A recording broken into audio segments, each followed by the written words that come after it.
legends start.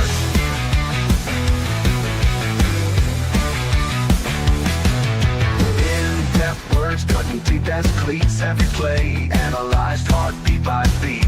Interviews, raw stories unfold. Behind the curtain, the secrets told. The Golden Broom Podcast, sweeping the game from the 50-yard line to the Hall of Fame.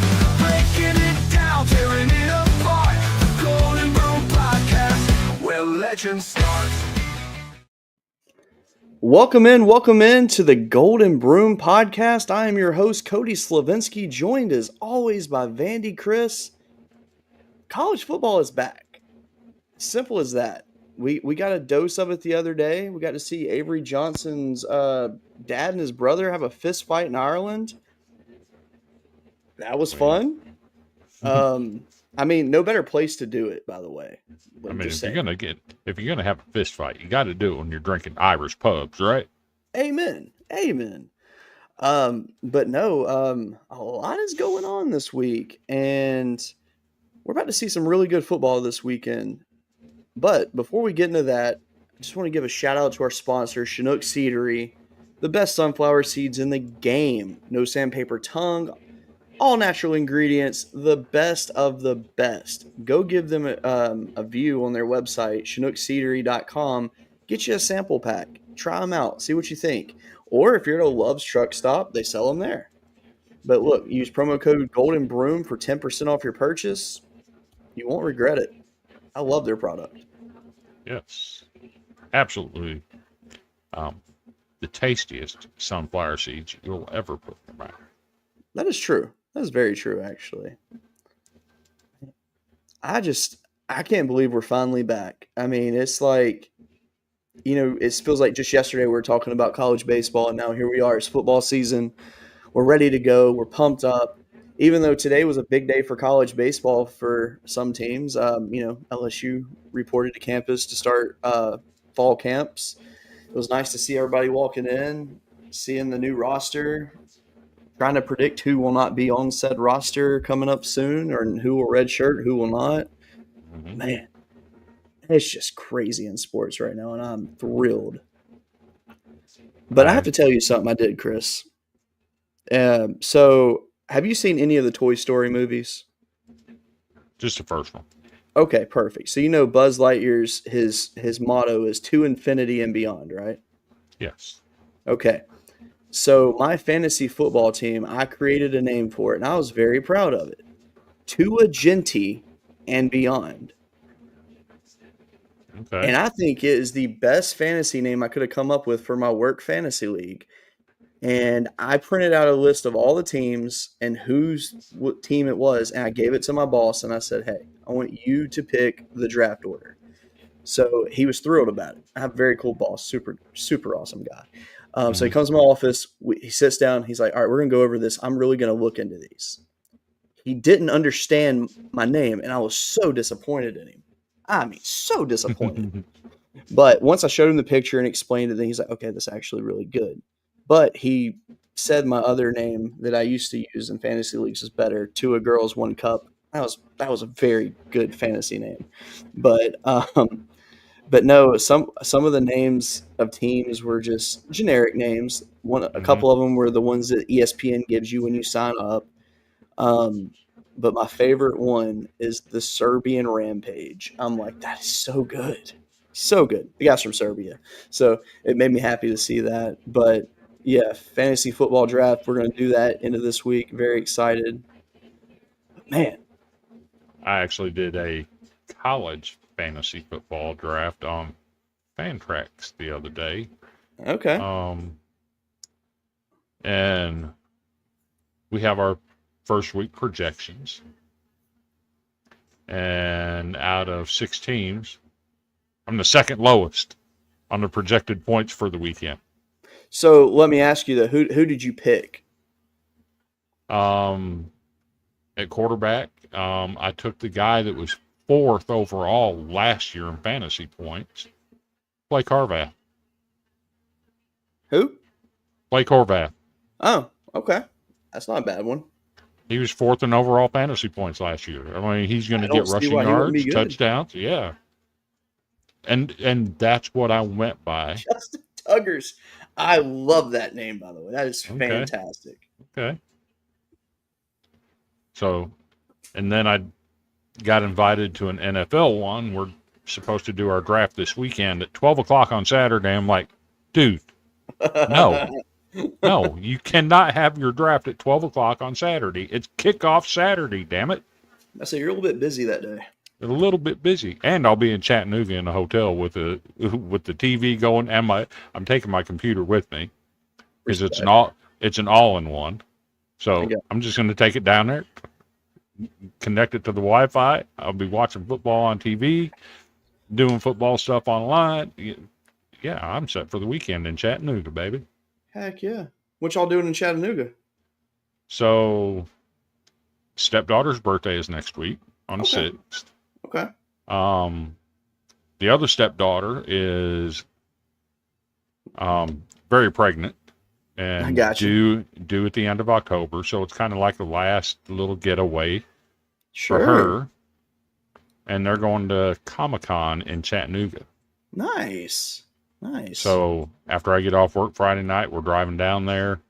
Marla's going to go to Comic-Con with the girls, and I'm gonna do football in the hotel room. You ain't gonna dress up? Come on, man. I actually looked into getting tickets for Chattanooga. But they're playing at Memphis this week. Of course they are. Of course they are. That would have been a fun one to go to, though. Yeah. Yes, speaking of some of these smaller teams, man, there's some good games for them this weekend. The one time that I actually saw Chattanooga play, I saw some of the greatest NFL talent you've ever laid your eyes on. Who dat? Steve McNair was the quarterback and had over 800 yards in total offense that day, and Terrell Owens was the wide receiver on the other side of the field. It's crazy, like, when you look back at some of the games you go to and, like, the talent that was there. Alcorn State versus Chattanooga. My God, what the talent was on that field that day. That's insane. I still remember I went to Auburn LSU back in 98. And at that point, obviously I was a kid, but I didn't realize the legacy that Kevin Falk would build. Fair. And I was like, my gosh. And Josh Booty was the wide receiver. Auburn had some studs. I can't remember off the top of my head. But man, it's just crazy when you look back at some of the, like, old games you went to and the talent that was there when you went. Right.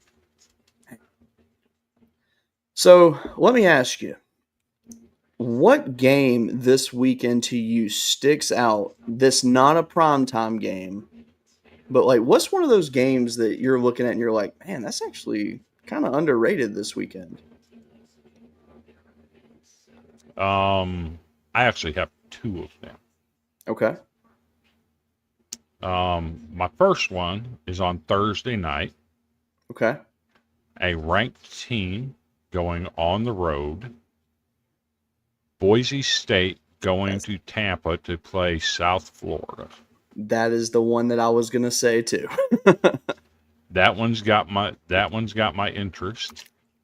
And then another one is Alabama traveling to Tallahassee for FSU. Now think about I like that game. FSU, yes, they were bad last year. Mm-hmm. Yes, they've made a lot of changes. Mm-hmm. Among those changes, they have 3 former starters at Tennessee that are starting for Florida State. Squirrel White being the main one. Mm-hmm. And if we're being honest, what we've seen out of Ty Simpson in college has not been great. Fair. He did get the one start, and he was not good. Yeah. Tony Thomas, what's up, brother? How you doing this evening? Do not be surprised if Florida State pulls a win in that game. So Initially, I would have said you were psycho for that, but I happened to see Florida State's depth chart, and good lord, offensively they are absolutely stacked. You know who their starting left tackle is? Oh, absolutely, Gunnar Hansen. Yes. You know where he came from? No, I can never guess that he was a Vandy boy at one point. And he beat Alabama. Exactly. I mean, that's actually a really good point. But no, let me read to you some of these new faces for Florida State and or big impact players on their offense. Mm-hmm. So Tommy Castellanos, the quarterback, obviously coming Yep. in, great potential there with him. Mm-hmm. All right, running back Roydell Williams, Gavin Sawchuk, that's loaded. Mm-hmm. Tight ends Randy Pittman Jr., which, by the way, I highly recommend you look at some of his tape. Dude's a stud. But where it gets scary, though, wide receiver Deuce Robinson from Southern Cal coming in, Yep. who is Yep. a great baseball prospect as well. Squirrel White from Tennessee, obviously. And then on the offensive line, Who beat Alabama twice. there you go. Then, as you'd mentioned, Gunnar Hansen. I mean, those names right there alone, I mean, that's a very good offense. I will argue that all day. Now, defensively, I will say that I know they have some good talent there, but I'm not as familiar with them as I probably should be. Right. I'm just saying, But, yeah. we the one start that Ty Simpson has had in his college career, he was not good. And there are some guys at Florida State that have beaten Alabama. Don't be surprised if there's an upset there. Yeah, look, right here. William Sawchuk will thrive in Gus Malzahn's run-oriented offense. I fully agree. Fully agree. TJ says, what's up, guys? I have a hard time believing FSU will beat Alabama. Castellanos is a better version of Diego Pavia. All mouth and little results. I can't argue that. I mean, Diego Pavia did win 10 games at New Mexico State, which is the worst college football program in history, and they made him a 10-game winner. And he's won multiple SEC games. He won a bowl game last year. It's not all mouth and little results. Oh, Castellanos, on the other hand, though, he ain't had a lot of results. He's a talker. Yeah, I think that, in all honesty, I will say this. I am picking Alabama to win the game. I am. Mm-hmm. But I think it will be a better game than what people think. Right. That being said, I'm picking Alabama to win. I'm just saying, don't be surprised if it goes off the rails quickly. So, first of all, I want to point out to people, you need to go check out cfbackers.com. There have been some really good editorial pieces hit the site lately. Tony and TJ have both put out some very good articles. Yes. And one I want to point out, though, I want to call out TJ on one. He feels very confident in Boise State over South Florida. I like it, but I'm sorry. I'm going South Florida. This is not Boise State with Ashton Jeanty. That's not fair. Yes, that's my fear. Hear me out here. 90% of Ashton Jeanty's numbers last year were Ashton Jeanty himself. It was him creating. It was him creating his own plays. The offensive line at Boise was not very good. When they had to throw the ball, and they were forced to throw the ball sometimes, they couldn't. And what I see Alex Golesh doing down there at South Florida, I have South Florida as one of my top 3 picks to be the G5 team in the playoffs. That's bold. That's very bold. I like it. I mean, you think about it. You got Navy. They're going to win 10, 11 ball games. Yeah. They might go undefeated, actually, to be honest. They play Notre Dame. They're not beating Notre Dame. They play South Florida. I said what I said. So they'd be solid this year. you could have the winner of Navy and South Florida being the G5 rep in the playoffs. That's fair. So Tony says, I would love to see FSU beat Alabama. Malzahn might be the X factor because he has beaten Bama before. That is a great point. And let's be real about something with Malzahn. Malzahn's not a terrible coach, not an elite or great head coach, but he is a fantastic offensive coordinator. Yes. So James Fender, what is glad to see James on here? It's been Welcome a minute. back. So look, I will say this. I will say that the media gives Alabama about an 85% chance to win this game. I'm more along the lines of like a 60% chance. I don't really have it. I don't know. I can't. I just can't. It's hard for me to pick against Alabama in that game. It really is. I think that Ty Simpson's. I think he's ready, and I think that's what we're going to see. But there's no telling. But are receivers ready? Remember, once Ryan Williams became a household name, did you know he's only 18, by the way? Once he became a household name and a prominent figure in the offense, he was shut down. Yeah. The last 6 games last year, he never had more than 1 touchdown and no more than 63 yards in any single game, the final 6 games. Yeah, I mean, the biggest problem for him near the end of the season was, one, everybody kind of figured out the scheme Alabama was running. Mm-hmm. And honestly, I think Milroe got a bad rep for no reason. Milroe's he's a solid athlete. He really is. Now, is he an elite quarterback? I will not buy into that Milroe was an elite quarterback. I think he was a great athlete, which is totally different. But okay. Yeah. All right. Ryan Grubb. I agree. I fully agree on that.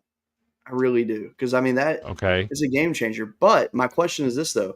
Can they implement a shift like that and execute it early? That is my question. Another factor is that makes 3 offensive coordinators Ty Simpson's had in the last 3 seasons. True. The good thing, though, is that this is the first offensive coordinator where he has been the guy. So that maybe that helps him out. But then again, it might benefit him from going through so many offensive coordinators because he's gotten to see different approaches to grow his mental capacity for the game. Mm-hmm. Maybe that helps him. There's no telling on that one. But yeah, my 2 games are the Boise and the Florida State. I think both of them games are going to be fantastic to watch. Oh, yeah. And a lot better than what people are expecting. I think that's a fair point by TJ. I can't even lie. It is. It really is. I will say, though, I am still rolling with USF in this one. I am. But yeah. But that being said, by me rolling with them does not mean that I think USF's going to hammer them by any means. I think it's going to be a very good game.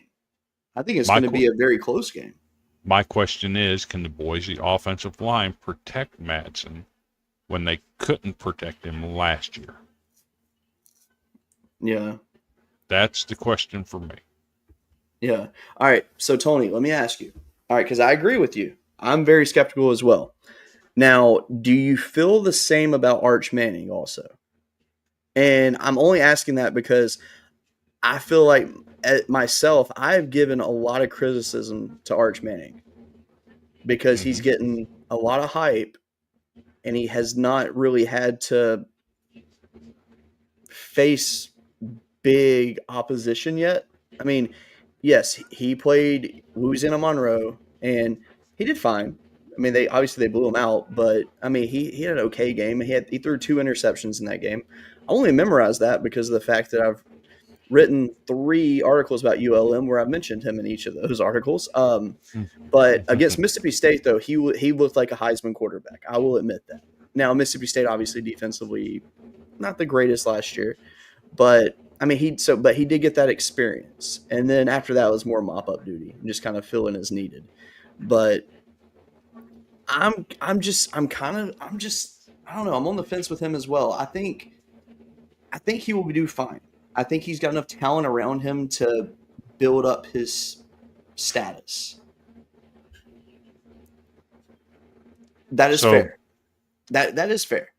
so I like what he's saying here because when you start talking about Texas and Ohio State, you'll hear my issue with Ohio State is Julian saying, here's a quarterback that went to Alabama, couldn't cut it, went to Ohio State, has never played a snap at this level, coming out into that environment, coupled with the fact that Ohio State lost so much talent. Mm-hmm. They lost their offensive coordinator. They lost their defensive coordinator. I think you get a sense of where I'm leaning there. I think that environment is going to be too big for him. So, and that's the thing. Arch has seen an environment similar to that. Because remember, Mississippi State actually gave Texas a pretty good game for a long time. Yeah. And their defense just played out. They couldn't stop anybody. And that was the difference in the game. Absolutely. Hey, let's do a quick ad read real quick. Let's take a quick break and we'll jump back into this conversation because it's good. Mm-hmm. That being said, I want everybody to check out College Football Backers, cfbackers.com. New sports entity built from Buckeye backers who, if you haven't seen them, they went viral a couple of times last year. They're just cool people. I mean, they are. And this new entity, and as you see in the chat, Tony and TJ are there. But look, we've got, I mean, so many good articles, and it's not your basic run of the mill like you see at ESPN where it's just this news item happened. It's straight up, it's legit, thought out, in-depth articles explaining very intricate parts of the game. And there are some very good writers involved, and it's very fun to be a part of. And I really think you need to check it out. I mean, there's some big games this weekend. We were doing some heavy coverage on it. As you see, Tony's article right here, Spotlight, Texas Longhorns versus Ohio State Buckeyes, epic matchup. Breakdown of that game. Can't wait to see that game. I've got my LSU and Clemson rundown right there. And then as you see right here, TJ's Around the Group of Five article, which, by the way, highly recommend you read that. It is very cool. It really is. It really breaks down what's going on this week in the Group of Five, picks out best games of the week to check out. I mean, I'm going to click it. I'm not going to let you read it all because I want you to go to the site and read it. But, I mean, look at this. I mean, just so much information about the Group of Five in this article. TJ's going to be doing them every week. And just I highly recommend you check them out. I mean, it's just great stuff all around. It really is. That being said, back to the show, boys. And just a self promo on there. You're on that site. I've got a couple articles on there. I have, I stay so busy it's hard for me to find time to write. But with some stories that have been put out by another media entity today, the topic of conference expansion and playoffs is on the tip of everybody's tongue again. Mm-hmm. Guess what? I've got an article about conference realignment and a postseason playoff picture that is simple, easy, and eliminates all drama of who deserves to be there and who doesn't. There you go. Man, always going to give the site a bump, man. Super proud to be part of that. And yes, we are waiting on the next Vandy article. Come on, man. Yep. So, right here, let me tell you something. Tony's right on this. 100% spot on. Texas, that's the one thing I will give Texas. Their defense this year is going to be powerful. I mean, they might be one of the better defenses in the country, if I'm being perfectly honest. Now, if the offense doesn't answer the bell, that's going to hurt them. I Mhm. think they will. I think they will be fine. I don't think Texas will be as good as they were last year, though. I feel like they had more talent last year than they do this year, offensively. Because, I mean, obviously, losing your best offensive lineman, arguably the best offensive lineman in Texas history. I'll say arguably. I won't say he is. But when you lose that, I mean, that's hard to replace. It really is. Mhm. But, yeah, I think that's going to be something to monitor because I'm very curious to see what happens. Oh my! It's like a reunion show It tonight, is. right? It is. Oh, don't worry. Everybody's here. Don't worry. The next ad read I do is going to be Sunbelt Syndicate's website. So just get ready for that. So I have bias to these sites. What can I say? So But- it's interesting that Sunbelt Syndicate jumped in and commented right there, because I have a question for you that involves a Sunbelt Syndicate, a Sunbelt team. At least I think they're in the Sunbelt. So we've talked about all these good top-ranked teams and impressive games and everything. So let's look at the other end of the spectrum. Which team on this graphic is going to be the first to break their losing streak? Louisiana Monroe ends it tomorrow night. They're playing St. Francis, PA. Louisiana Okay. Monroe is absolutely stacked this year. They're going to make a bowl game this year. Okay. Love hearing that. To be fair, I did a season breakdown on them, and yeah, they're actually pretty loaded, to say the least. So ULM has a great chance to win tomorrow night. Pitt has a fantastic chance to win on Saturday. Hey, I'll say of the teams on this list, Pitt is a team that you have to watch out for this year. They are healthy and they are dangerous. That's my question with them. Do they have enough depth to go through the entire season? Because we saw it become a problem last year. That's why they have the 6-game losing streak, is they didn't have any depth, and when injuries started coming up, they didn't have the bodies to fill the need. Ooh, look at this. Tony calling Southern Miss to beat Mississippi State on Saturday. Ooh. Okay. I like that. Ooh, I like that a lot, actually. I don't think so. Hey, I mean, why not? I mean, don't get me wrong. I think Mississippi State has right. put together a good roster. They have. Southern Miss did not do bad in the portal. They're actually going to be pretty solid this year.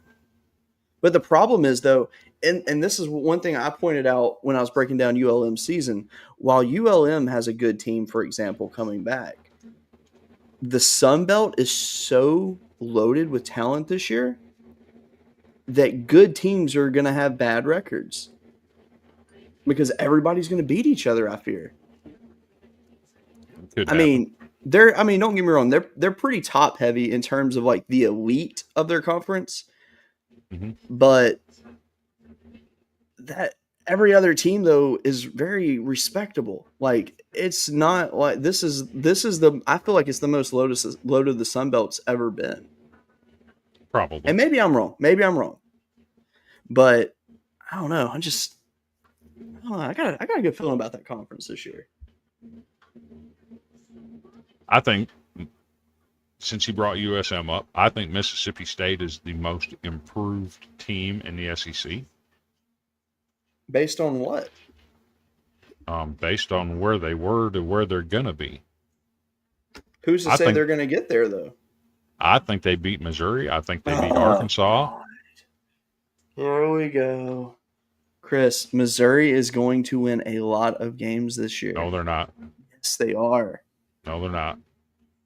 I promise you they are. I promise you they don't. All right. Well, when you have to give that money to their NIL program, you're gonna be sad about it. I think Purdue has improved this year, but I don't know how much that'll affect their win total. Yeah. Hey, So, let me ask you one thing, Chris. So Northwestern has their situation with their stadium this year, right? Mm-hmm. So one of the teams they have to welcome in this year on their non-conference is ULM. How bad would that be if ULM goes up there and smokes them? And beats them with a stand of 300 people. Exactly. Like, I'm very, very, very curious what happens there. So look at these comments. I think this is some really good points here. Look, Charles Huff, Braylon Braxton, they're going to be the difference makers. Huff coached with Saban and James Franklin. That's actually very good on the resume. Mississippi State has a good chance of losing, and Charles Huff's first game as Southern Miss's head coach. I agree. I think there is a good chance it could happen. If there's a team that I think drops the ball, I think it could be State opening weekend. That being said, I'm still taking State to beat Arizona State this year. I have low faith. I have low faith in Arizona State. I think they're going to be just as good. Kenny Dillingham is one of the best play design coaches in all of America. And he's got the quarterback returning. I actually have him in my top 10. Ooh. I don't know if I go that far. There's just not a lot of competition in the Big 12. That's the problem. That is unfortunate, too. I actually think TCU is going to be the gem of the Big 12 this year. I don't know. There you go. 23 players from Huff's Sun Belt Conference winning Marshall squad followed him to Southern Miss. Bulldogs are in for another long season. Boom. Tony's calling it. Arizona State wins the Big 12 again. I got them in my top 10. I got Illinois in my top 10. Illinois, after researching them, I understand where you're coming from on them. They are actually this is going to be Bielema's best team he's ever coached. And if they don't win at least 10 games, or no, I'll say not. They don't win at least 9 games this year, you can him at this point. So think about this. Illinois, Ohio State, Penn State, and Oregon could all finish the Big Ten with 1 loss. Mm-hmm. Do you know who would go to the Big Ten championship game?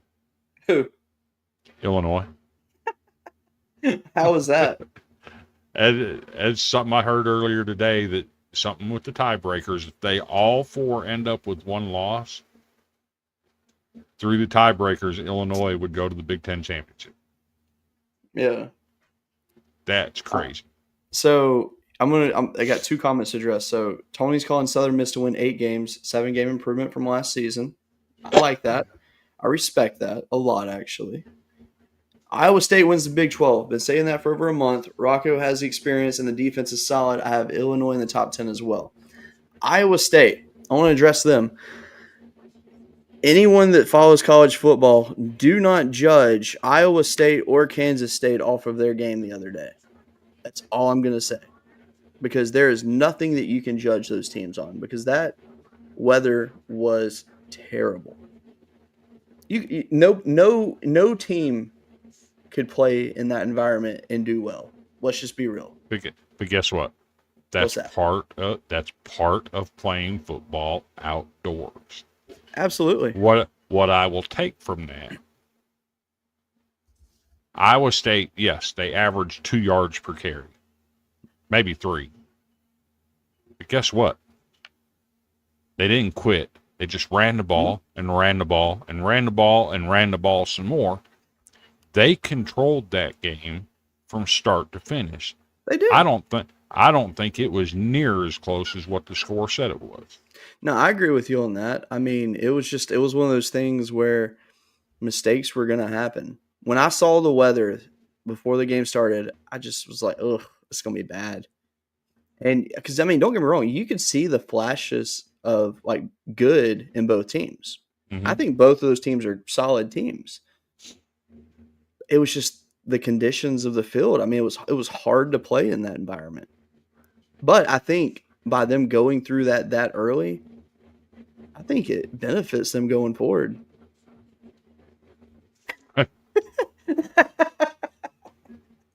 Agreed. That may be Fully fair. agreed. That may be Fully fair. agree.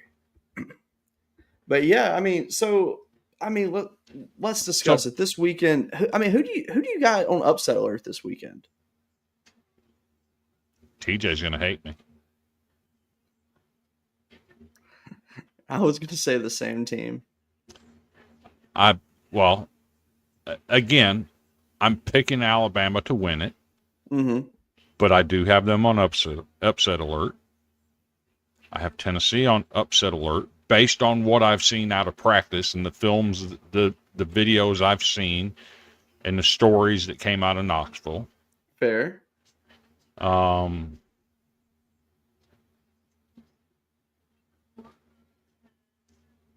I think Auburn's on upset alert.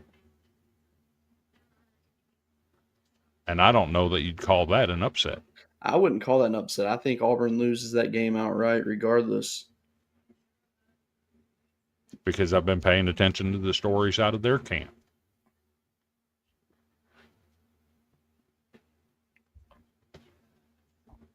So TJ has a valid point here.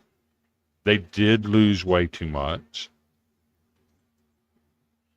But what I know that came out of Knoxville during camp, at one point, they were down to 5 wide receivers on the entire team, and none of them had made a catch in a college football game at Tennessee. Their all-world tight end, Kinselman, missed a week and a half of practice in camp due to injury.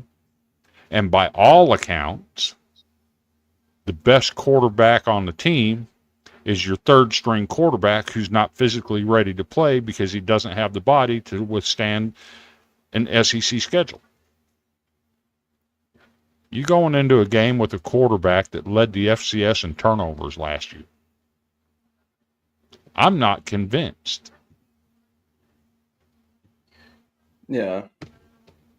So my thing with Syracuse that I do have to give some credit to them on, and really it's kind of the same thing with Tennessee as well. Both teams have really good defenses.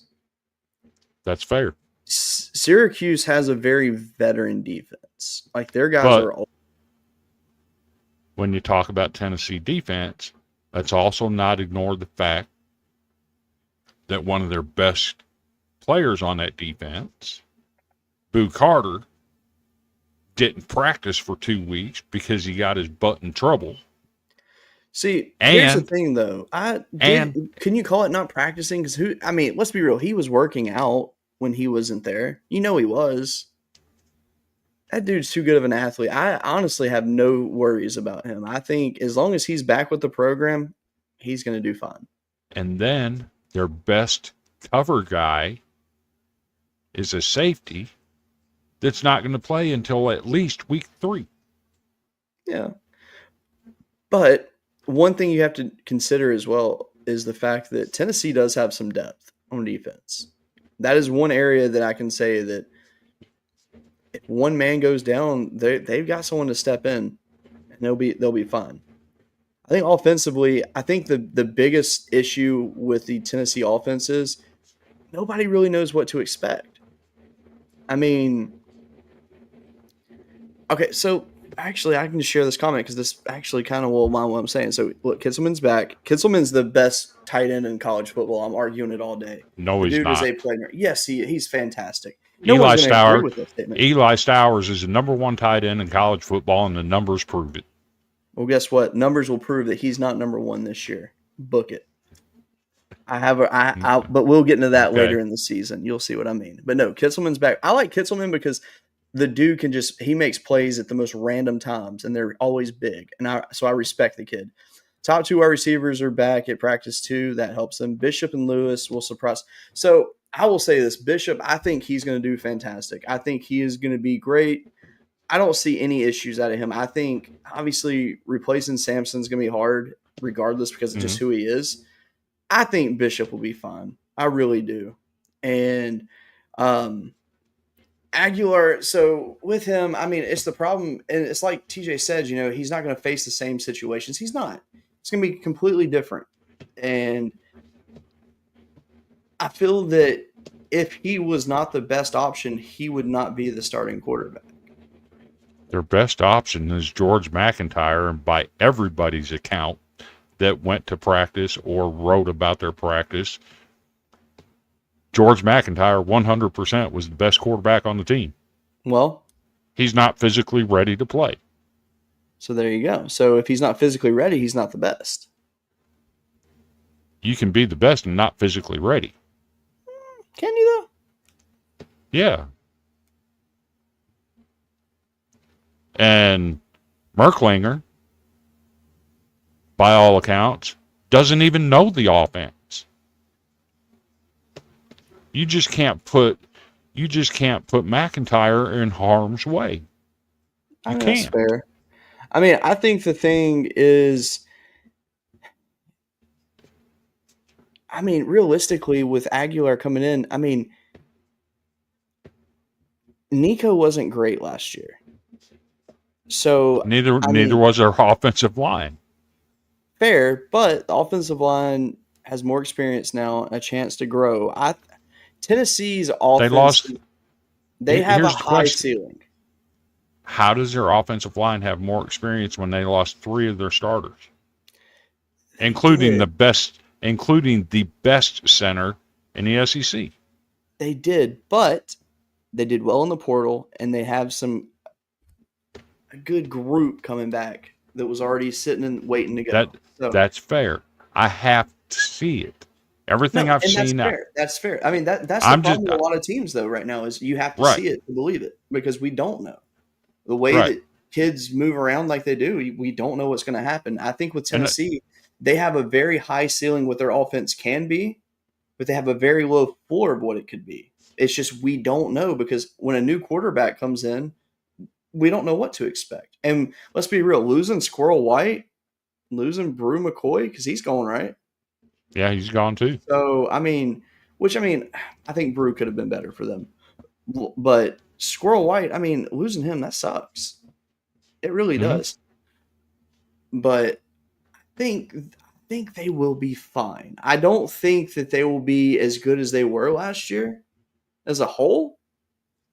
But I still think Tennessee is a top 25 team. I don't know. I got to see it. I would say that's the beautiful thing about it. We can talk about it all night, but the best thing is we're going to see it starting this weekend. So, but I love this comment. If Aguilar stumbles, Merklinger is going to spell him, but he can see McIntyre getting some serious playing time. You get his body ready to go, and he's the number one guy. McIntyre's a great quarterback. The film doesn't lie. And, what we saw, especially from his high school film or whatever, I think what we'll see is we'll probably see McIntyre redshirt this year, if all goes well. Obviously, if he's needed because it's just like, hey, this ain't working, then that's totally different. But I don't know.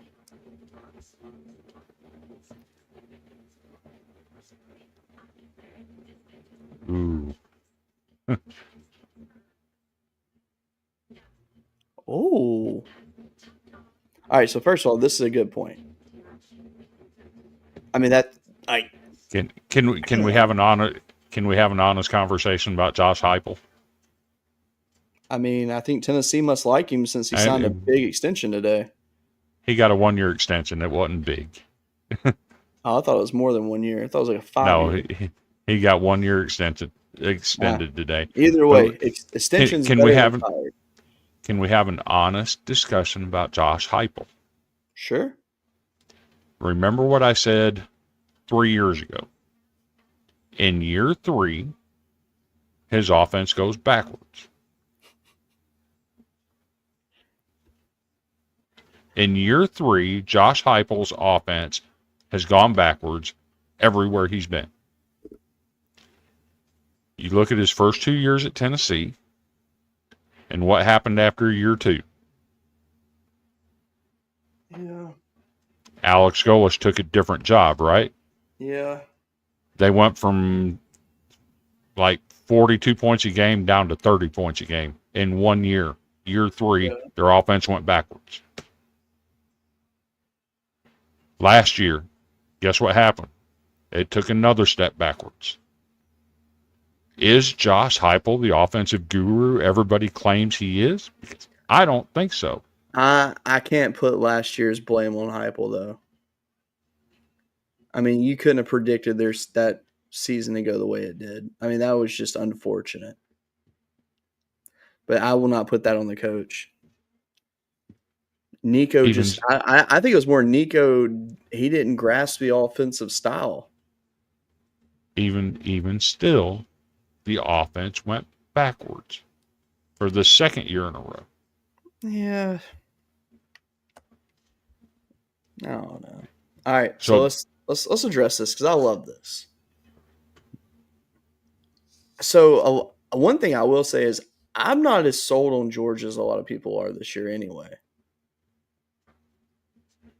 I have not looked deep enough into the schedule to make a pick for this game yet because I do want to see what both teams look like early. But, I mean, if everything comes together, I would not be surprised. I mean, I think Tennessee's got the defense to shut them down, especially it being a home game. That definitely helps. I mean, I wouldn't be surprised. That 100,000 fans hasn't helped them against Georgia in the last 5 years. I don't see it making a difference this year. Tony's calling it too, saying Georgia's going to take a step back. I think it's time for them to do it though. Wow. Well, Georgia's going undefeated, winning Natty now. No, I'm kidding. No, I mean that's fair. I mean, hey, so I'm going to say one team, too, that on here, Marshall. That team is the team that if anyone makes a prediction for them, I don't understand where you're getting the prediction from because that is the one team that nobody should be able to predict this year because they literally have every new player on the team. You're right. But let's address this Gunnar Stockton stuff. Okay. They're talking about Tennessee being such a horrible place for him to come in and play. And don't get me wrong, Tennessee's a tough environment. Mm-hmm. Gunnar Stockton played in the damn playoffs last year. He's not coming in there green. But he is, though. He played in the playoffs and played great in the playoffs. Yes, he did. He played it. So here's the difference. He played it in a backup role, though. He didn't play it as I prepared as QB1 all summer leading into this. You are what you put on tape, right? Sure, but he played great in the playoffs against one of the best defenses in the country last year. Yeah. They didn't lose that game because of him. I mean, that's fair, but I feel like it's different when you have to come into a game versus when you are the game, essentially. Also, can we also address the fact that Gunnar Stockton's the oldest looking 21-year-old of all time? Man looks like he's like 45 and has a family. I got somebody else that looks a little bit older, but we'll get to that in a little bit when we start discussing NIL deals. Oh, God. I know where you're going with that one. Uh-huh. But no,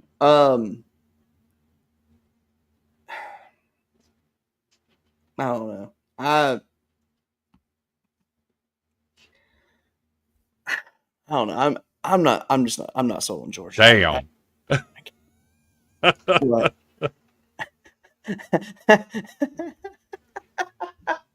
I guarantee he don't feel like me though.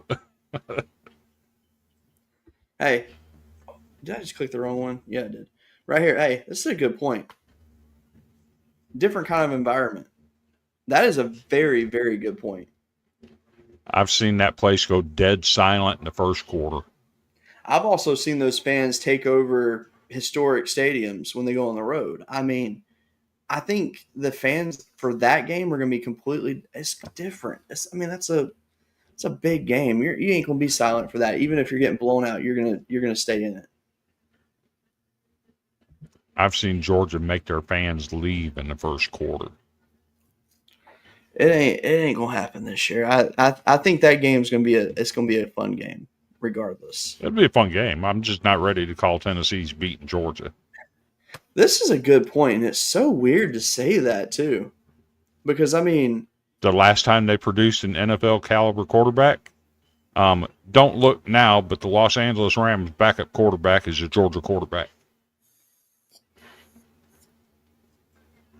keyword though, backup. Okay.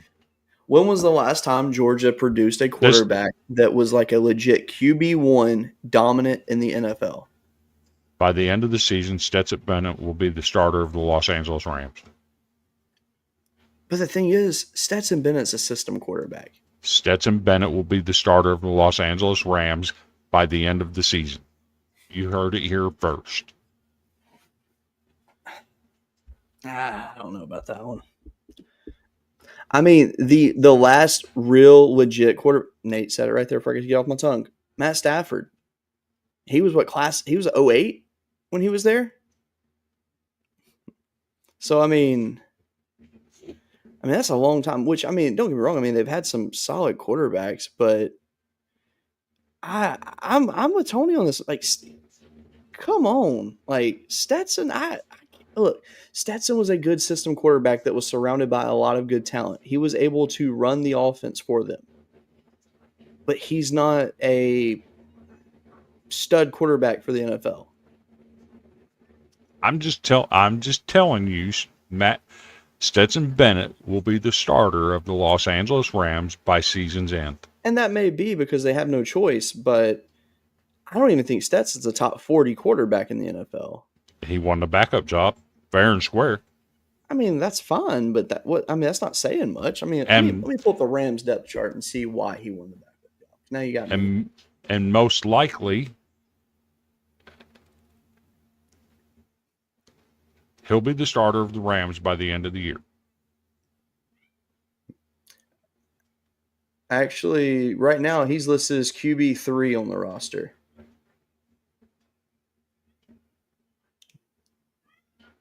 Mm-hmm. They got Jimmy G ahead of him.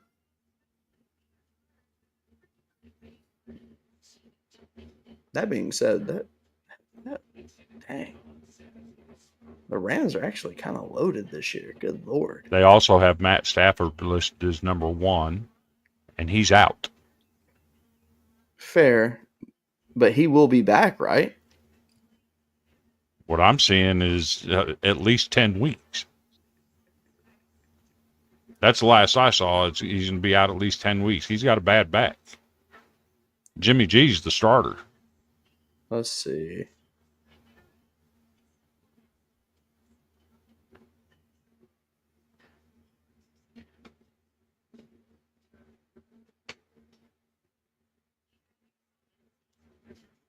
The report I saw week before last said Stafford's likely to miss 10 weeks.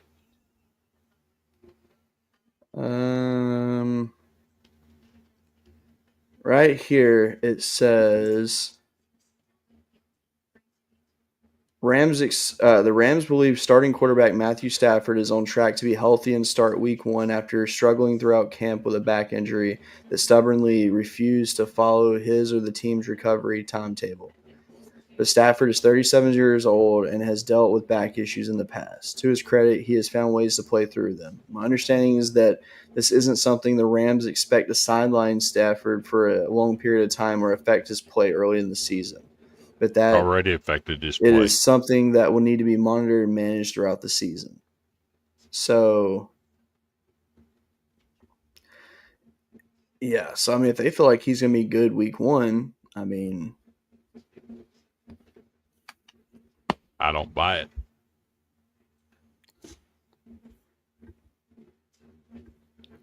I don't know. But no, let's get in some other games though. That was fun. That road was fun. To take. I know you love talking smack about your rivals. I respect it.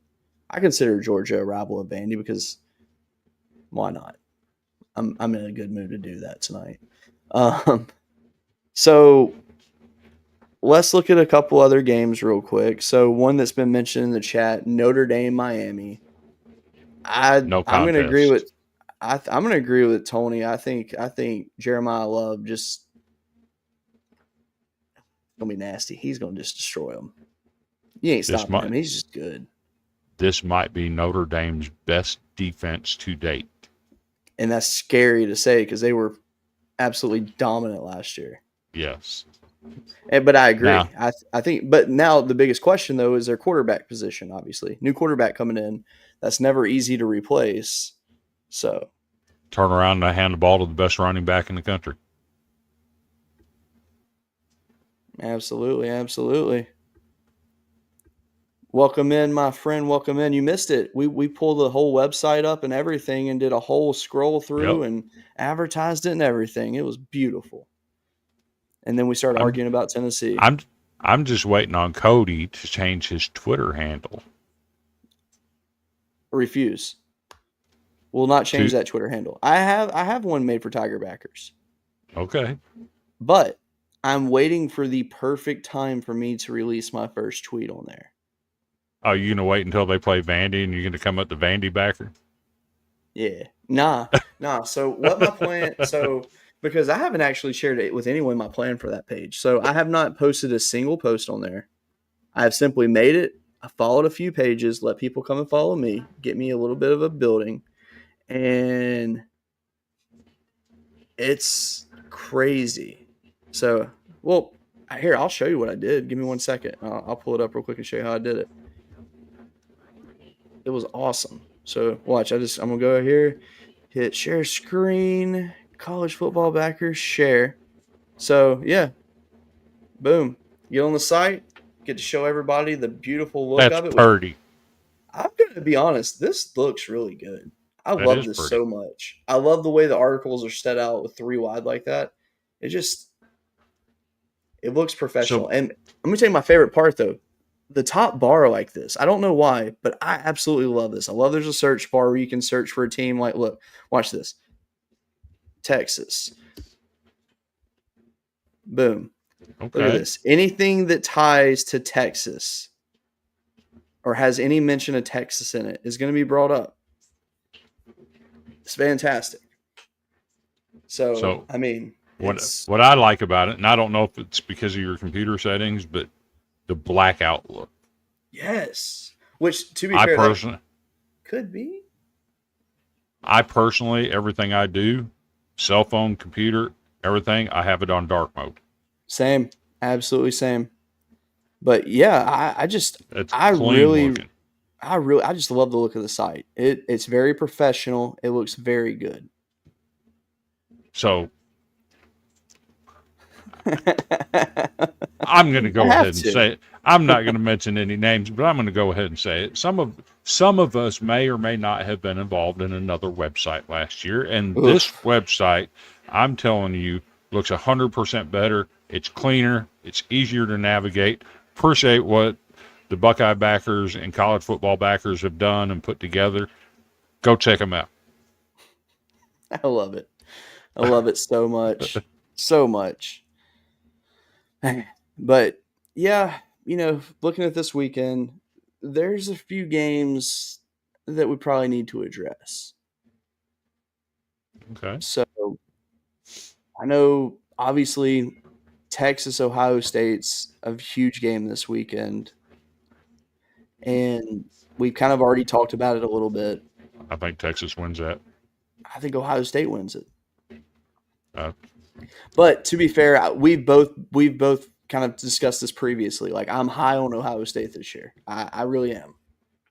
But again, it's that thing though. We got to see it to believe it, though. You got to see it to believe it. Mm-hmm. You have to be concerned with Sands because, by all accounts, he didn't win that starting job until about a week ago. So if there's that much competition for the starting job, that's concerning. Plus, you've lost your OC. He was going to be the starter, though. I think they did. I think they wanted him to show it. Plus, you've lost your OC, your DC, and all of the talent that was on that team last year. I have to see it. I'm not saying that they're not good. I think they're probably, they are one of the top 3 or 4 teams in the Big Ten, without question. I think they get into the playoffs. Boom. Right. That's my expectation. So We shall see. I just think Texas is a better team at this point. Oh, we can talk about Penn State. That's one, yeah. But so let's point out real quick. You're taking Texas. I'm taking Ohio State. Yep, sounds good. I like it. All right, Penn State. I think they're going to be honestly just as good, if not better, than last year. I mean, you have them in the national championship, so I mean, I know Cody and Tony will hate this. Oh God, here we go. I have Clemson and Penn State in the national championship.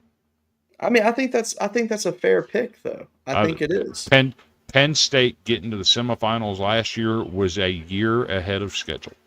I mean, that's fair. I mean, Penn State this week, easy win. They're playing Nevada. That's not going to be a test for them. And then Villanova next, but September 27th, Oregon. And you know what makes me happy? You know what makes me really happy about that game? It's a night game. I'm so happy about that. So my deal on Penn State is, yes, James Franklin's had a problem winning big games. I get all that. He has beaten Ohio State before. It's not like he hasn't. He's beaten them before. They were a year ahead of schedule last year getting to the semifinals. With the receivers they added to that team, that's what they were lacking last year, was threats on the outside. They've gotten those for Olar. Yeah. You couple that with having, okay, I've already said Jeremiah Lova is the best running back in the country. Nick Singleton is number 2. That's fair. If the passing game if the passing game is letting you down, turn around and hand the ball to Singleton. Yeah, I mean, so like one thing. Let's be fair about Penn State from last year. They had the easiest path in the college football playoff, and I feel like it'd be crazy to say they didn't. Until they met Notre Dame, obviously. Notre Dame was very good. But everybody that had to be in the playoff, if they got told they were getting SMU round 1, they would have been thrilled. They were told they're getting Boise round 2. Of the teams that were in it, they would be thrilled. Penn State got a good draw. They really did. But would you be thrilled to have that running back coming at you? I mean, I wouldn't like it, but I also know that if I'm that defense, I wouldn't fear any man that was in front of me. I mean, if you think about it, Texas had Arizona State. Yeah, that was a. What's the difference between Arizona State and Boise State? What's the difference? I guess Scatteraboo threw more passes. He had a better spiral than Genty. That's about all I got for you right there. I mean, Scatteraboo was fantastic, though. I can't even hate that kid was freaking awesome. The most concussed man I've ever seen play a football game. But good Lord, was he good. But no, I mean, I really like what I see out of Penn State this year. I think they're going to be absolutely fantastic. I don't know. I don't see them falling off at all. I'm very excited to see what they do. Let's see. So G&T had over 100 yards rushing against Penn State in the playoff, and then Jeremiah Love was held to 46 yards against Penn State in that game. Not bad, considering what he had done. You know, I am actually surprised that Belichick is not talked about more in this offseason. Outside of his girlfriend, like, nothing has really been mentioned since then. It's been very quiet in Chapel Hill. Because there's nothing to talk about. My question is this, and I think this is fair. Like, how long is he going to last in Chapel Hill? 1 year, and then he's going to retire and hand it over to his son. I mean, do you think that's what's going to happen? His son's already contracted to be head coach in waiting. Yeah, I mean, yeah, and that's fair. But I mean, I don't know. I guess what, just get in there, build a good foundation, and leave it to your son. I mean, that's a hell of a way to do it. Ooh, I mean, that's they could. I mean, let's be real. The ACC is not that stacked this year. I think 8-4 is very fair. That would be awesome. That really would be awesome. I'm with the Buckeye backers on this. Absolutely 2 years at the most. I think he's one and done. He turns it over to his son. I don't think they're anywhere near going 8-4. I mean, that being said, if I knew I was a head coach in waiting and I was being told that Bill Belichick was building up my program to get it ready to hand off to me, I would be thrilled. I'm just curious to like what his recruiting approach is like, because NFL is totally different. So I'm just wondering like what his approach is like when he meets with these prospects. Which I mean, obviously, he can just tell old stories from the past, and people are gonna be like, I mean, I'd want to play for him. Yeah, I mean, it'd be cool to say you play for Bill Belichick. So I could see that being a thing. A team in the ACC I see going 8-4. Georgia Tech. Nate, you're crazy. I don't know how I feel about Georgia Tech. Like, I don't think they're going to be bad. But I don't know. Georgia Tech's, they're beating Colorado at Colorado this weekend. I mean, that's fair. Oh, I would sure hope so. Colorado's not good. They got some good athletes, but as a whole, they're not good. I'm not including Miami on this list. They lost all of their top 4 wide receivers. Carson Beck is not him. If you're going to put a team in the top 4 with Clemson, Louisville, and SMU, it's Georgia Tech. Carson Beck is a phenomenal system quarterback. He's just like your prototypical Georgia quarterbacks that you've seen over the years.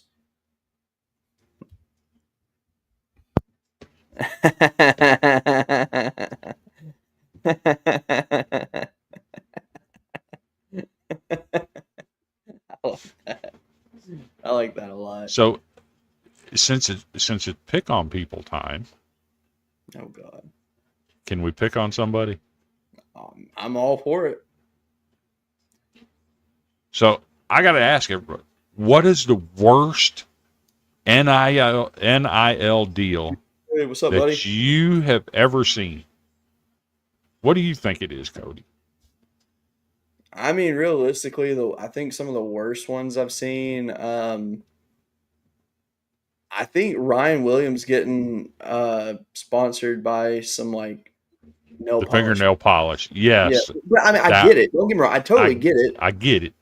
But I'm like, that's kind of it's just different because you don't expect to hear a college football player sponsored by a nail polish company. Nothing wrong with it. It's just something you don't. It's just bizarre. So there was an NIL deal. There was an NIL deal announced yesterday with a certain male product. Well, it don't have to be just a male product, but a certain product. Dude wipes. And Nate, you're close. You're close. Except General for its Booty would have been so good. Oh, that would have been Dude perfect. Wipe sponsor. Yes. Oh man. You're close, Nate, but it was not the Oklahoma quarterback. Oh, Nate's about to laugh his tail off at this one. It was Jackson Arnold, who is now at Auburn. What can go wrong with this? Oh, I mean, you've literally said Jackson Arnold was ass too. Like when you told me this, I did not believe you. I was like, "There's no way." Sure enough. It's got to be the worst. So let me address this comment real quick.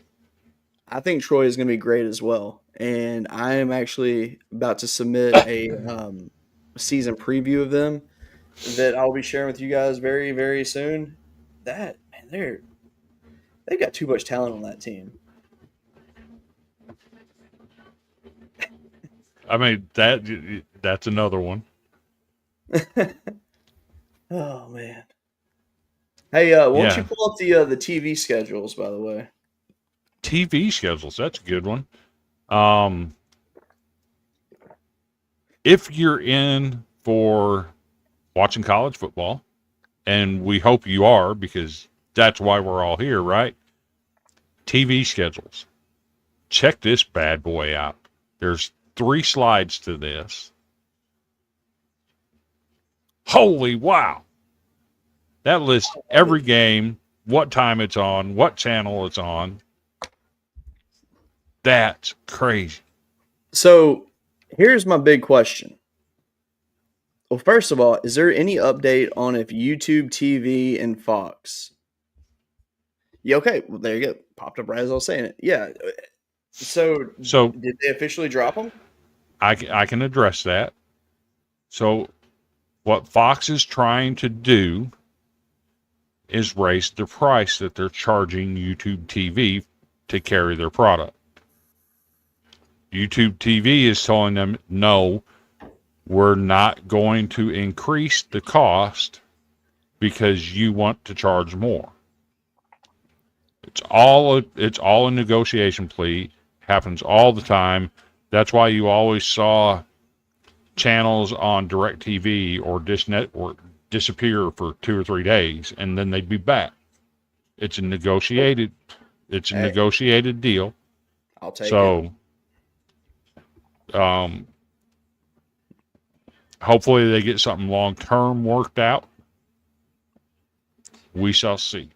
But this is fantastic. It's a lot to see. Shows every game this weekend, what time they're on.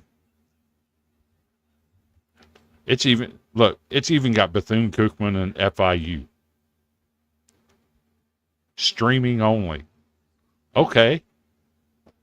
Let's take a look at the next one. And that's when you're getting down later in the night. That's absolutely fantastic.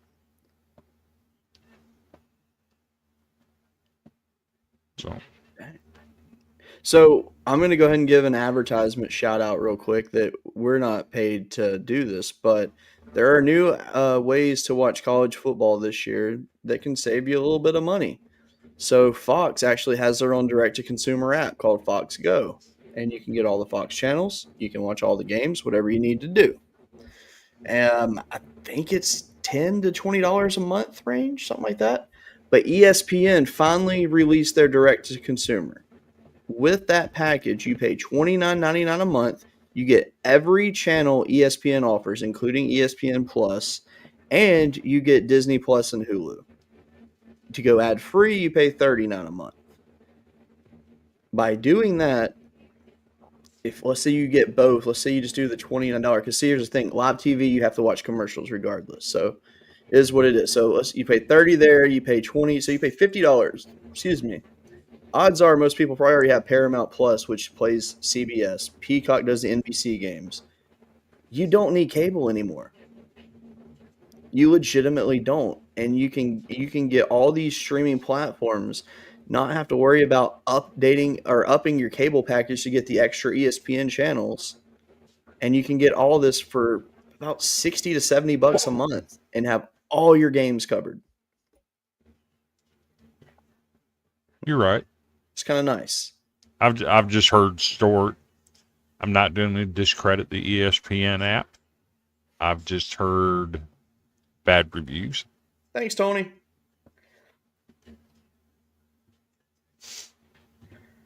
That's okay. So this very good point. So one positive is ESPN direct to consumer. I'm not sure how it works on all their stuff, but most games you can watch the replay too. So there is that. Fox, I don't know. I don't know about Peacock. I don't know about Paramount Plus. If you can watch the replays, ESPN in most cases you can though. Michael Spencer, how you doing, brother? Hope you're doing good this evening. He's worried. Why? Kentucky has a game this weekend. I think can't. Kentucky will be fine. I can't see Kentucky losing that game, but Kentucky. In watching Michael's show the other day, he mentioned that he thinks they need to win big. They do. I don't think so. Toledo's picked to win their conference. That's a really good football team. A win is a win. I don't care how much you beat them by. Just win the game. Kentucky needs a statement. But, I mean, to be fair, a statement would be winning the game. Yeah, I mean, one thing I will give to Kentucky some props on, though, is in the offseason, they did a really good job of filling the holes that were needed. Because, I mean, they did lose quite a few guys. And I feel like they got some upgrades in some areas, and they have a lot of potential in some areas. I'm not going to call Kentucky to have a season like I think Missouri's going to have, but I think Kentucky's good enough to make a bowl game this year. I do.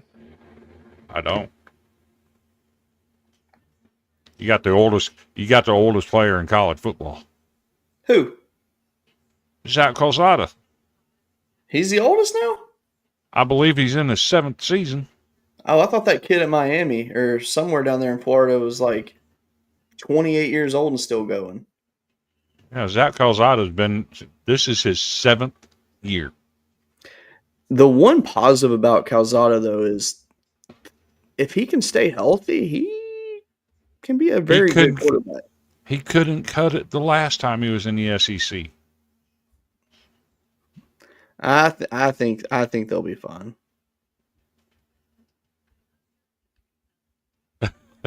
I mean, that's a fair point. That's fair. That is fair. The question is, though, was Vanderbilt going to be good this year? They lost a lot of good guys. I know they've got some good athletes on that team. Hey, I'm being for real. We returned 90% of our defensive production and 84% of our offensive production. What'd we lose? You lost C.J. Taylor. You lost Gunnar Hansen. That's 2 huge pieces to lose right there. We brought in 4 offensive linemen in the portal that were ranked in the top 10 in the portal class. 4 of the top 10 offensive linemen in the portal. Honestly, I have Vandy going like 7-5 this year. I got them 8-4 with a win in Knoxville. But see, that's the thing, though. All these good players they're bringing in, 8-4 is not good enough. We just went 2-10 with the 10-game losing streak 2 years ago. Exactly. 8-4 is good enough. What'd y'all finish last year? 7-6. Exactly. There's no reason. Okay, if you go 8-4, you've improved, right? Sure. And then you get a bowl game. You win the bowl game, that's 9-4. That's a 2-game improvement. I think the goal needs to be 10 wins on the season. Who you beating? I mean, you beat Bama last year. I mean, good God. Who can't? And that was at home. We're going into Bama this year. I don't expect to win that game. That's fair. We go to Texas. I don't expect to win in Texas. You know, I think that game's going to be actually pretty solid. We play LSU. I don't expect to beat LSU. Yeah, that won't happen. They are beatable. Make no mistake about it. They are beatable.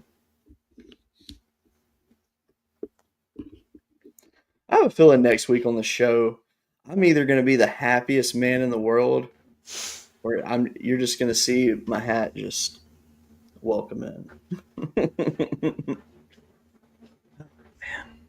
Man. I refuse to talk about LSU on this show tonight, by the way. They play Clemson this weekend. That's all I'm going to say about it. So, I gave my thoughts on that on the last show. So what do you think about Nebraska player came out today and said, we're going to make people in wheelchairs stand up? I Do you think Dominic Raiola can form a connection with, Michael's going to hate me for this, Dane Key? Yeah. I think Raiola is one of the best quarterbacks in the country. I really do. I genuinely believe that. I think I initially thought he was absolutely psycho for going to Nebraska, Why? but That's where his whole family has gone no, there. I know. Well, I know that, but I'm saying like I really thought that he should have went to a more established school in the current landscape. But LSU wins by 50. We ain't losing this year. Natty or bust. That's all I can say. That's all I can say on it. No, that's my go-to. But no, I mean, I'll give a quick synopsis on it. I think it's gonna be a tight game. I think both teams return a ton of production, so that really helps out. Clemson finally used the transfer portal this year and it brought in 4 players. Only one of them's expected to start, which is fine. They got some depth. That's good for them. LSU brought in some all-stars that have a lot of potential, but battled the injury bug and all that previously. But I think Nussmeier obviously Nussmeier is the top quarterback returning in the nation statistically. And I'm glad you threw that word in there. statistically, the one thing I've always thought about Nussmeier, I get nervous every time he throws the ball because he's a gunslinger and he's fantastic. But no, I think it's going to be a good game. I think that I think LSU's got the potential to be a deep run playoff team, but I won't know until we see them play. That being said, I'll never forget the name Peter Woods because he went to high school about 7 minutes from my house. He's fantastic. Oh my God. I noticed you skipped over that other one.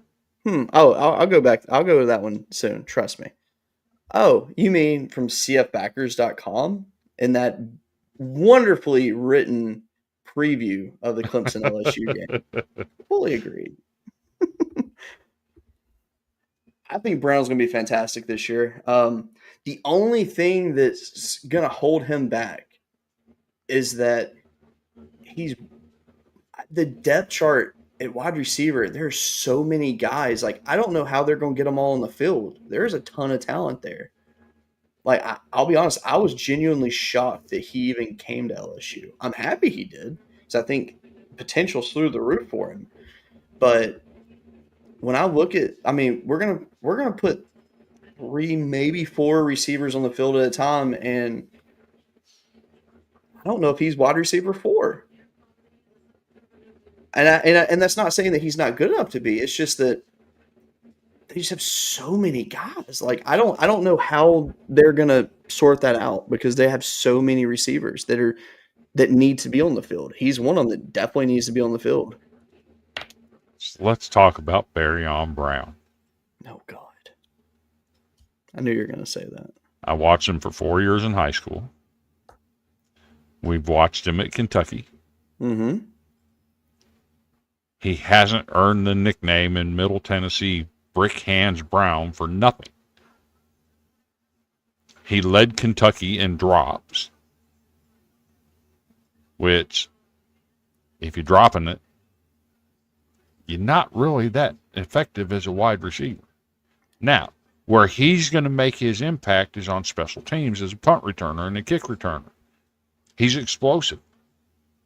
Anybody that's got 4.2 speed playing kick return is going to be good.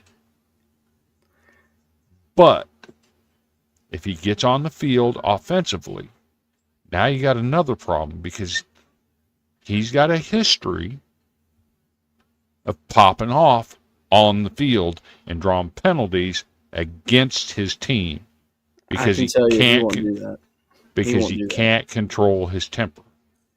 I can tell you Brian Kelly will rip him off that field so fast. If that said happens. Mark Stoops would do the same thing, and he never did. Trust me. I literally saw Brian Kelly snatch a player off the field because he jumped in the air to catch a ball and benched him for it. And it Fair. was one of his better players. So, and said player learned his lesson and did well, but huh.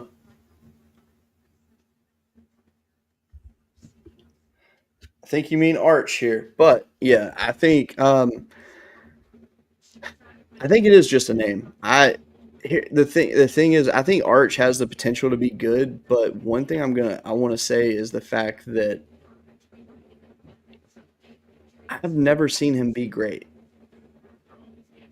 When he was in high school, his team wasn't good. He put up okay numbers, nothing that made you say that's the best quarterback prospect ever. And in college, so I mean, we just hadn't seen enough in college yet. I mean, obviously, his performance against Mississippi State gives you a lot of promise, but I don't know. I mean, George McIntyre went 1-10 his junior season with a 5-star wide receiver he was throwing to. Yeah, that one Just still just bizarre to me. because your team is bad doesn't mean you can't be great. No, and that's very fair. That's very fair. But the problem is, like, when you look at his play style when he was in high school, I mean, at least to me, and I've watched a lot of tape. I'm not going to call myself an expert or anything, but nothing stood out to me that made me say, "Oh my gosh, this guy's going to be the best Manning of them all." I mean, I will say this: of the Mannings that have been quarterbacks, he's the fastest one I've seen. I mean, I think I think his dad was the fastest of the Mannings, but of the bunch of his grandfather and his uncles, I mean, he's the faster of the quarterbacks. But it's a lot we have to see. Michael, thank you for watching tonight, my friend. Have a good night. Best of luck this weekend. So I'm the connoisseur of hot take. You're something. Marshall Manning is the biggest name you've never heard of. He's the best quarterback in the Manning family, bar none, including Cooper, who was better than Peyton and Eli. You talking about Peyton's son? Marshall Manning is filthy work. You talking about Peyton's son? Yes. And the scary part about that, he's a better baseball player than he is a football player, and he's the best quarterback of the family. So I will say I can't argue you on that because I did see like some snippets of his film. Like, he's a stud. Which, I mean, let's be real. I mean, if you're Peyton's son, you're probably going to be pretty dang good. Yeah. Which makes me happy to see. The bigger question is, will he go to Tennessee? No. You don't think so? No. I don't know. You know where he's in school at? Where? Peyton enrolled him at Chattanooga Baylor. Okay. As a seventh grader. No, he's seventh or eighth grade. I can't remember. But Peyton Manning enrolled him there. Guess where Chattanooga Baylor players don't go to school? That's fair. They don't. So then where would he go? Does he go to Ole Miss? Family legacy kind of thing? No, because there's going to be another quarterback go to Ole Miss. Who? The one that Lane Kiffin's been on since he was in seventh grade. Will Lane Kiffin be the coach there at that point? Yes. You think so? His son's playing at Oxford High School. I mean, that doesn't. He's not moving. He's not moving anywhere. I mean, maybe. He's settled. Yeah. Graham Simpson will be the next big thing at Ole Miss, and he's only a sophomore in high school. You think Graham's gonna go to Ole Miss? Lane's been on him since seventh grade. He's going to Ole Miss. He's going to Ole Miss. To be fair, Lane's offered like a bunch of 13-year-olds offers. He's going to Ole Miss. I'm calling it now. All right, I'll have to try to remember that in a few years. How did he do, by the way, the other night? 12 of 21, 198 yards, 2 touchdowns. It's kind of a bad game for him. No. I mean, considering what we saw out of him at the end of last year. I mean, they won their game 35-0 and ran the ball most of the time. I gotcha. Well, dang. He speaking of that, why don't you give your new show a shout out? He threw a 63-yard touchdown and a 53-yard touchdown. I gotcha. And then they handed it off to the running game. I gotcha. But since we're talking about it, I do have a new show, and it's called Spot the Ball Podcast. We're going to air on Sunday night at 7 p.m. We will be covering high school football in the state of Tennessee. So we're lucky in Tennessee. We actually have a website. It's called CoachT.com. Covers all sports in Tennessee, high school wise. It's got a live active scoreboard on every game night, baseball, basketball, football, everything. It's a message board for fans. But we have very little media coverage, and nobody talks about. There's a couple Facebook groups that post high school stuff, but Spot the Ball Podcast is the first of its kind. So I got a co-host. His name is Nick Frazier. Sunday night at 7 p.m. And you can catch it right here on Villains Media Network. I appreciate Andrew allowing me to do this. I had to beg him to let you do it. I'm just kidding. No, I'm happy for it. I think it's awesome thing you're doing for sure. Which, I mean, honestly, it's long overdue. And speaking of such, our high school athlete profile this week happens to be a player from Tennessee who we've talked about on this show before.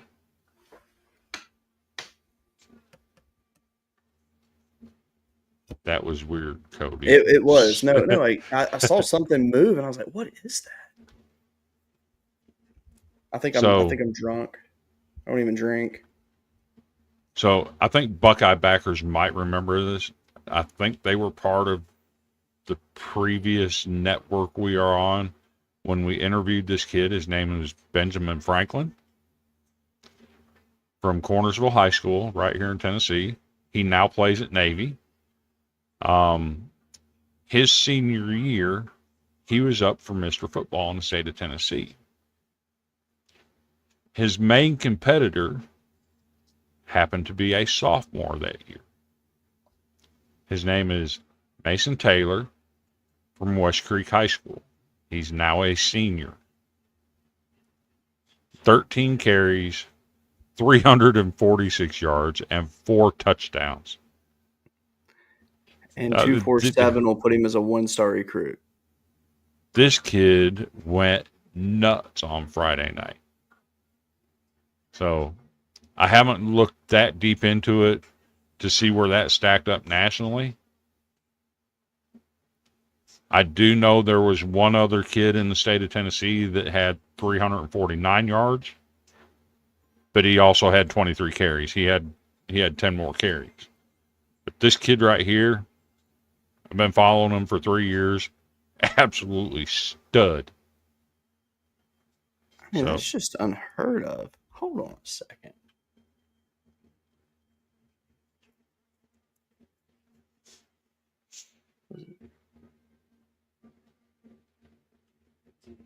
The man averaged almost 27 yards a carry. That's absurd. Right.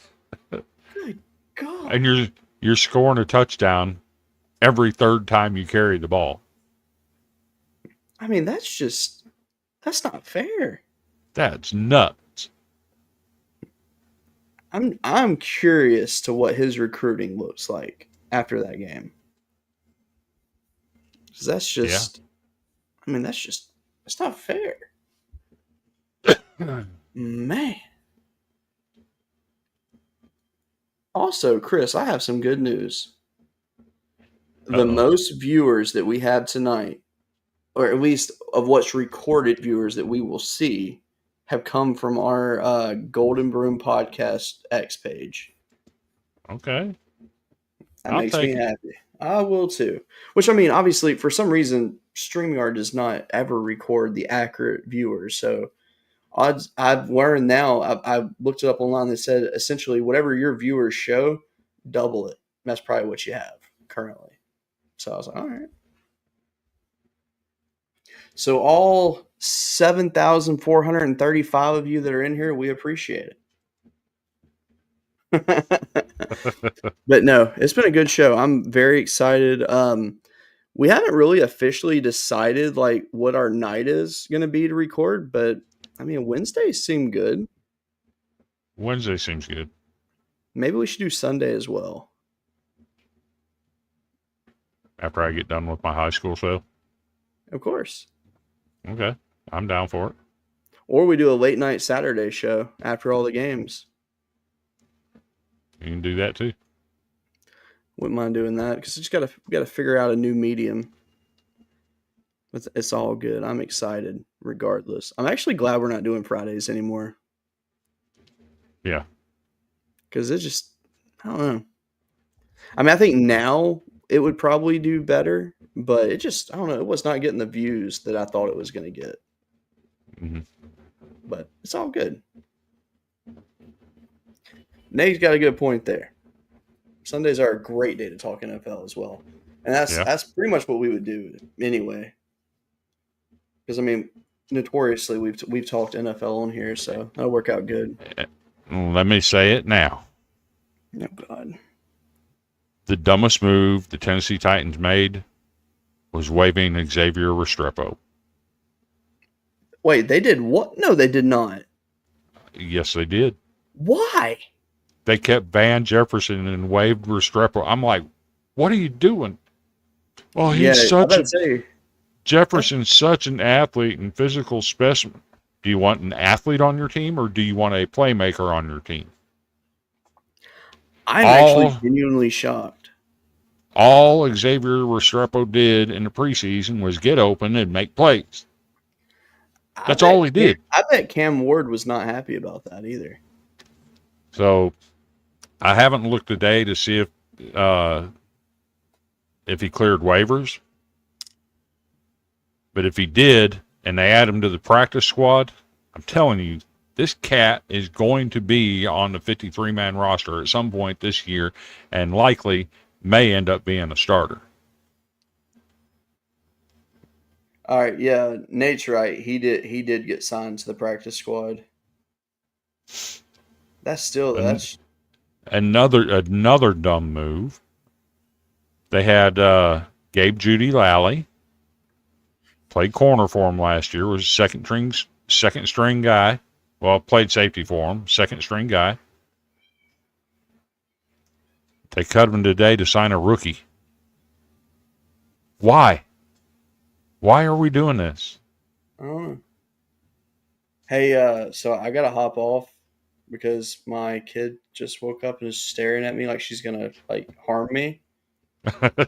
So let's go ahead and cut this real quick, if that's cool. I'm good. All right. So thank you guys for watching. We'll see you next week. Best of luck to your teams this weekend, and have a good one.